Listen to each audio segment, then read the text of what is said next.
Joint ventures, how to structure them, who to partner with, and red flags to avoid. I have done a lot of joint ventures over the years. Some have been brilliant, some not so much. Some have made a lot of money, others less. But here is what I have learned. Structuring a joint venture. First question is, who is bringing what to the table? Do you have the deal?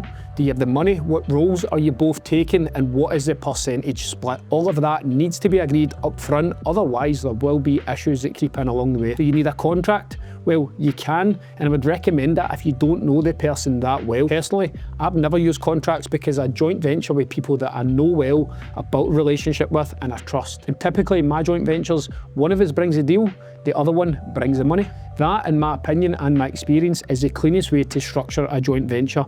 There's loads of different ways you can structure these joint ventures. However, 50-50 split, somebody brings the money, somebody brings the deal. And here is a key tip. Do not undervalue yourself if you have brought the deal and somebody else is bringing the money. I used to think that the money partner should get more of the split because they're bringing the money. But the truth is, without the deal, that money that they have is just sitting there in their bank doing absolutely nothing. The deal is everything. So, who should you partner with in a joint venture? As I mentioned, it's all about trust. Somebody that I know, I've got a relationship with, we're both bringing something valuable to the table, and we both know our roles. In my case, I'm usually looking for the investment because I usually bring the deal to the table. In your case, it might be the other way about. And remember, a joint venture can be structured any way you want. It's completely negotiable between you and your JV partner. If you don't know the person well, I would advise putting some sort of agreement in place. Make sure you cover the roles and responsibilities.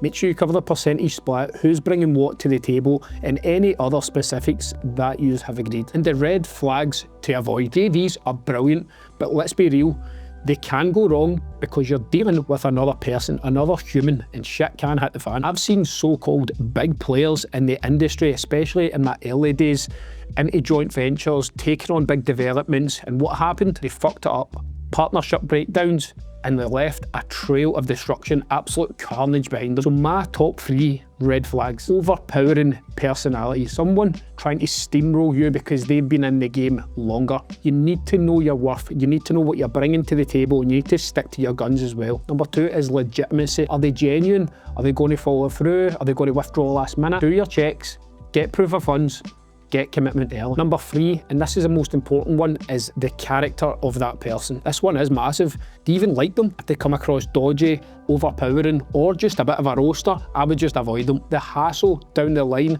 won't be worth it. Remember, you're getting into a project, maybe a big project, you may be buying a couple of properties together. Cracks will start to appear when shit goes wrong in the project, as it always does. There's always unforeseens. So, do you want to be in with that person at that time? Ask yourself that question. The bottom line is, joint ventures are a fantastic strategy. They will really help you scale. They give you options whether you've got the deal or the money. I've done loads in the past, I've got some running right now, and I will continue to do more. However, the number one thing for me is I'll always be very, very careful who I do a joint venture with. So thanks for watching. I hope you got some value. If you didn't, leave some comments. Let me know your feedback on joint ventures. If you did, hit the subscribe button. This is all based on my personal experiences. All my YouTube stuff is all based on what I have done in the last 5 years in property. So if you're enjoying it, hit the subscribe button.